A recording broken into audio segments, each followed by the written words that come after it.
This is Rudy Jones of PalmettoStateBaseball.com. Welcome to the South Carolina College Baseball video recap for Tuesday, May the 6th. There were 6 games involving state teams played on Tuesday. Let's take a look at what was going on. The big game, of course, was down in Conway, where Clemson played Coastal Carolina in a matchup of ranked teams. Clemson went into the game ranked number 9 in the D1Baseball.com poll. Coastal was ranked number 14. And Coastal came away with a 5-3 victory in front of a record crowd of 5,300 at Springbrook Stadium. The Chanticleers scored a couple of runs in the bottom of the first inning to take a 2-0 lead. Clemson fought back, got a third-inning home run from Tristan McClody, and then an RBI single from Cam Canarella in the fifth to tie the score at 2-2. In the bottom of the fifth, Coastal took the lead on a passed ball that scored Sebastian Alexander, and then Ty Dooley singled in Walker Mitchell with a fourth run moments later. In the 7th inning, Mitchell scored on Dom Tazi's single to give the Chants a 3-run cushion. And in the 8th inning, Josh Payne was on base, and Luke Gaffney singled him in to cut Clemson's deficit at 2 at 5-3. But that was as close as the Tigers could get. Ryan Lynch pitched the 9th inning. He did give up a hit, but he got out of it and got his 4th save of the season. Helped Coastal complete a 2-game series sweep of the Tigers. Coastal is now 38-11. They've won 8 straight games. Clemson fell to 37-13. Both teams returned to conference play this weekend. Clemson is at home against Duke. They're tied with Duke at 14-10 in the ACC standings. Coastal has a series against Louisiana Monroe, which is in the second half, the lower half of the Sun Belt Conference standings. Well, what about other scores on Tuesday? Down in Charleston at Mount Pleasant, Ethan Plyler tripled, drove in 3 runs, and scored 3 times as College of Charleston run-ruled the Citadel by a score of 14-1. The Cougars improved to 28-19. Citadel fell to 25-21. For the College, Darian Pendergrass continued to have a good season. He was 2 for 4 with a steal, 2 runs scored, and an RBI. Up in Spartanburg, Wofford scored 5 runs in the 6th inning, and that was the margin of victory as they beat Presbyterian by a score of 7-2. I may have said 7th inning, it was the 6th inning, excuse me if I did. Starter Branton Little went 5 shutout innings for Wofford. Then Carter Rasmussen pitched the final 3 2/3 innings for the Terriers. He struck out 7 of the 12 batters he faced. He also got the win after Wofford took the lead.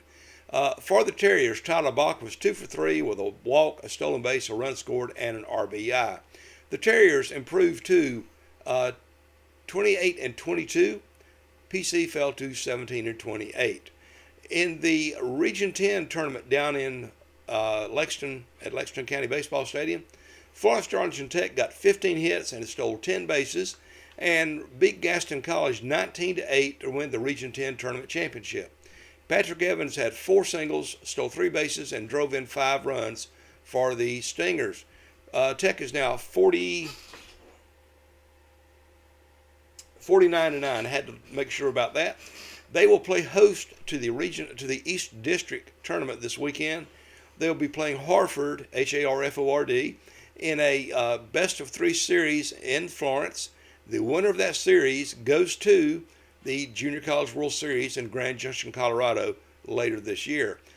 For the Stingers, with those 5 RBI, Evans moved into the team lead with 68 RBI. He's in a 3-way race with Devin Mitchell, who got 2 RBI today and is now at 66 for the season.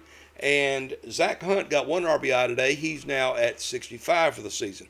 That's pretty good production from just 3 players right there, if you ask me. Also on Tuesday, Bob Jones played a couple of games in the National Christian College Athletic Association South Regional down at Oakland Park, Florida. The Bruins completed a game they had started on Monday that got wiped out by rain. They wound up beating Fort Lauderdale 12-7 in 8 innings. The Bruins were up 5-1 coming into Tuesday's resumption of play.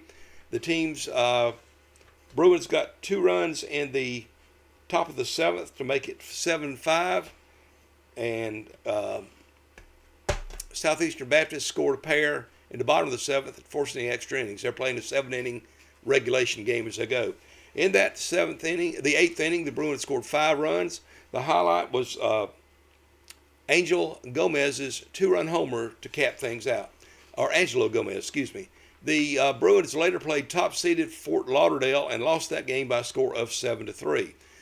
In the win over Southeastern Baptist, Conley Burke was 3 for 5 with a double and 3 runs scored. In the loss to in the loss to Fort Lauderdale, Caden Kennedy was had a double, scored a run, and drove in a run.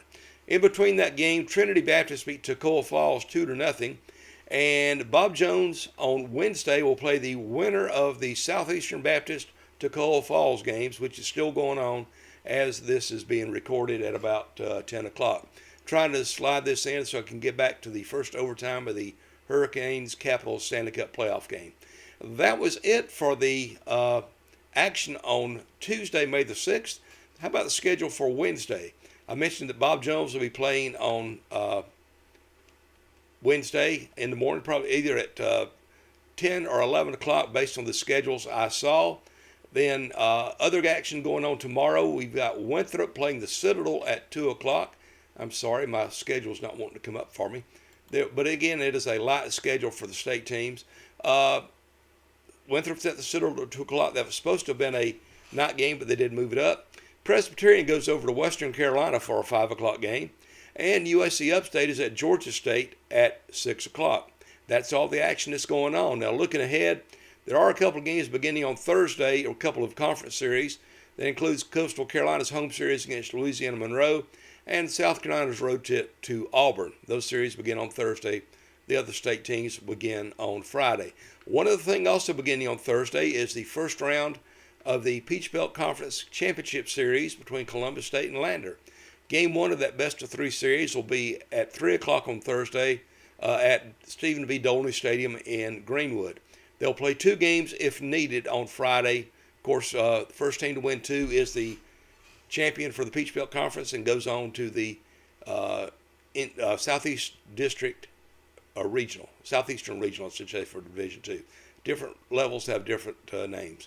Anyway, that's all that's going on. The South Carolina College Baseball video recap for Tuesday, May the 6th. This is Rudy Jones of PalmettoStateBaseball.com saying good night. Jesus loves you.